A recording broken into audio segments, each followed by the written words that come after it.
2023, question 9. Ava is looking at different things, that is, different ways of covering a region with shapes. So we're looking at area here. A square tile has an area of 140. Work out the length of a side. Well, if we call it x, you could give this on a first year summer test. X times x is 140, which means that x squared is 140. So x is equal to the square root of 140.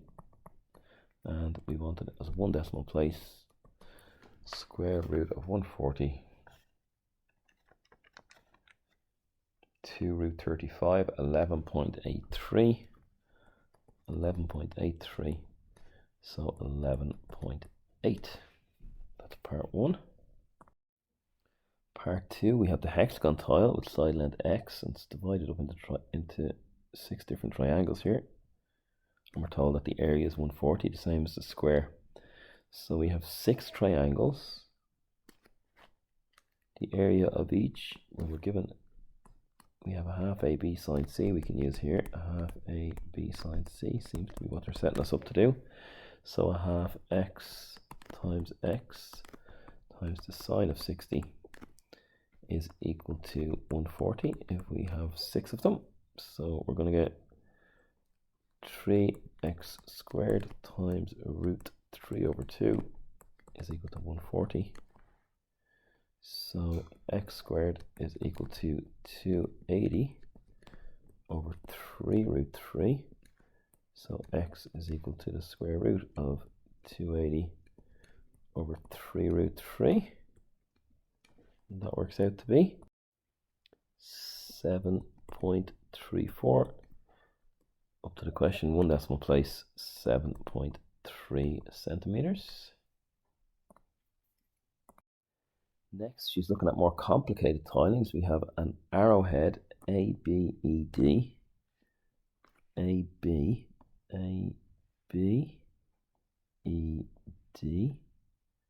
So that's my arrowhead.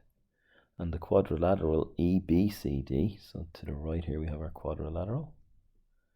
So what are they setting us up for? The point E lies on both, on the line AC. And it's symmetrical, so the top is equal to the bottom, and they give us this angle here.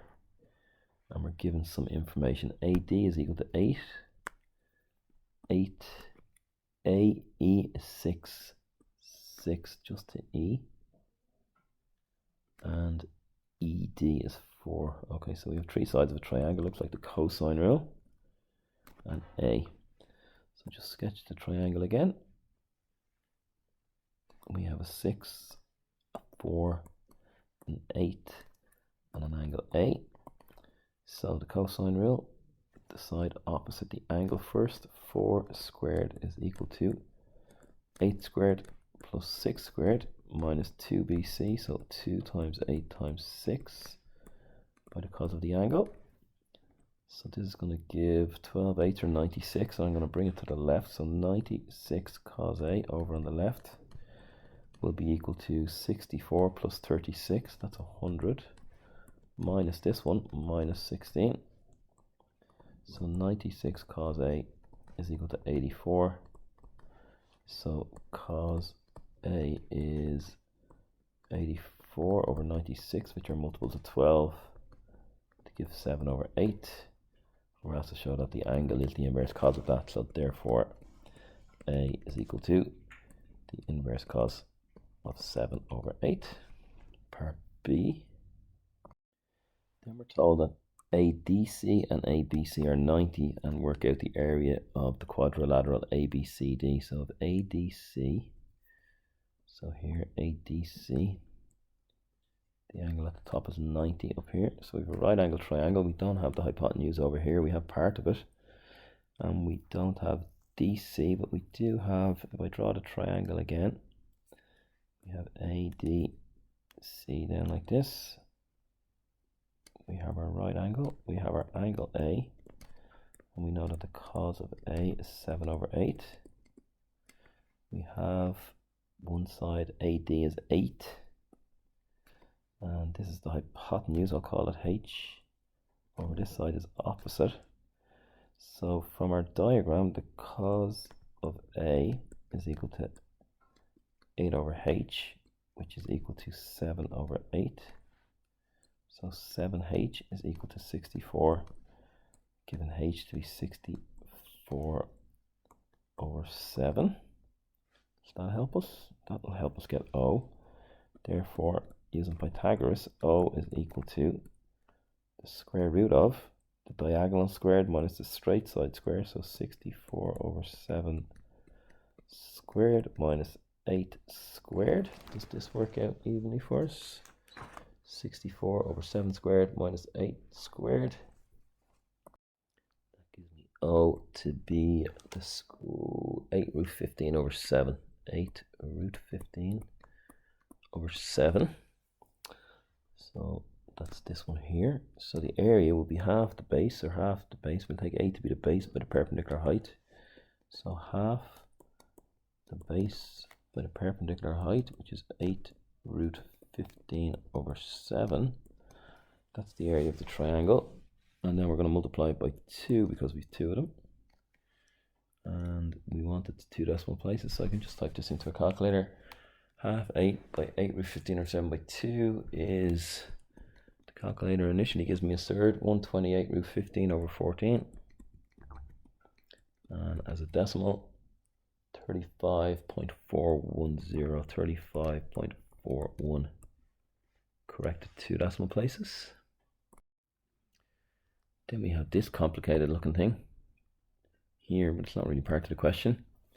We have a unit circle, x squared plus y squared is equal to 1, so that means that this is the point 1, 0. So over here is the point minus 1, 0. And we're asked to find, show that Q.